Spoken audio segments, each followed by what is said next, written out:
This is a massive hire for the Seminoles in so many different ways. But Florida State has found its next offensive line coach with Herb Hand. We had discussed his name quite a bit, gentlemen, but he's got an amount of experience at the collegiate level, spending a lot of time behind Gus Malzahn.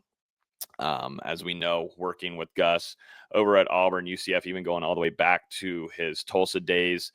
Mike Norvell gave a lot of praise here on this hire, saying, "I'm excited to bring Herb Hand on staff as our offensive line coach. He has a remarkable career and has demonstrated the ability to develop offensive line units that allow for playmakers to shine. I've seen firsthand his technical expertise and ability to connect with recruits and players to share that knowledge. Having Herb on our staff will be a great benefit to not only our offensive linemen, but the program as a whole. Gentlemen, how do you feel about this hire? And looking with what Herb Hand has on site with them right now, can Florida State see a decent sized jump going in this 2025 season in the front trenches for the offense? Yeah, I really like this move for Florida State because, like you mentioned, Herb Hand, he's been at a lot of different places and he's been able to build successful offensive lines. And, also the ties to Gus Malzahn really are helpful as well in getting him. And they've been together now for the last 4 years and have worked together at previous stops. You've got the small tie to Mike Norvell with him working together there at Tulsa, where all three of those guys were together.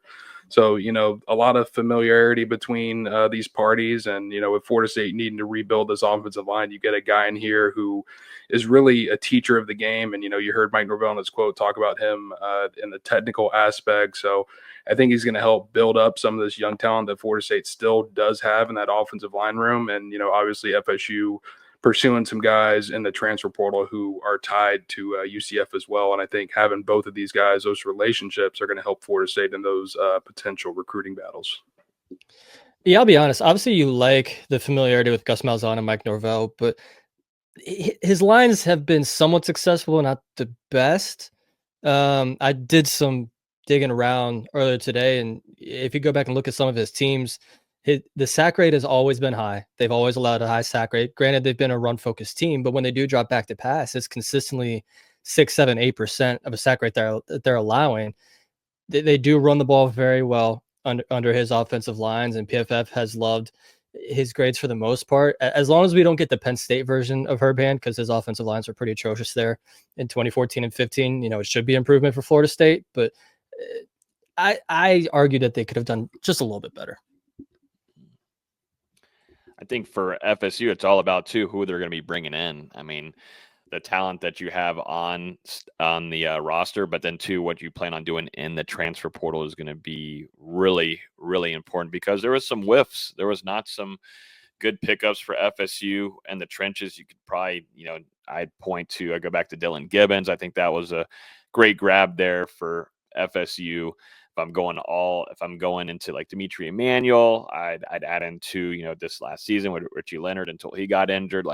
I think Florida State and the non-developmental aspect that sadly Alex Atkins brought to the table, it's kind of just wait and see kind of situation because, we'll talk about a guy like Julian Armella. He's one that came in, highly rated recruit, had a lot of SEC schools after him, and we thought that we would see more of him in his career, and we just never got to see the steps taken into improvement to where he could be not even, a second string guy. He was more of a reserve guy during his tenure at Florida State and didn't get to see guys develop, and I think that's going to be the same way we're going to have to see with what Herb Hand can do, developing these guys in such a quick and fast motion in the spring going into fall camp.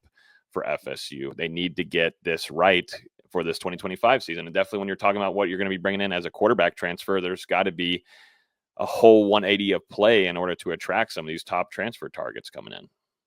Yeah, there's such a quick turnaround in Florida State. Obviously the worst offensive line in the FBS in 2024. But even still, you're losing a bunch of those starters, guys who were seniors and things like that. And, you also mentioned Armella, some of those guys hopping into the portal.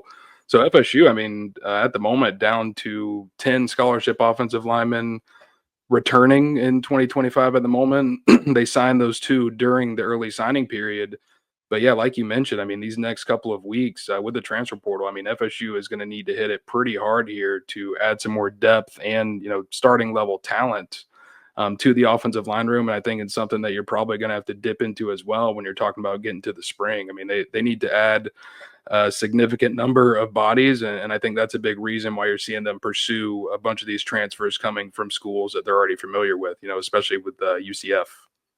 Yeah, I think you can make an argument that they need a new start at every single position. Even if you like what you maybe have in Jacob Rizzi, or if some of these guys could get eligibility back, like Richie Leonard with an injury redshirt possibly, even then, I think you'd still like an upgrade at all 5 spots. And that's hard to come by in this day and age of college football, where these guys are going to want a lot of money. And it's not exactly like starter level talent hits the portal very often, especially at the offensive line.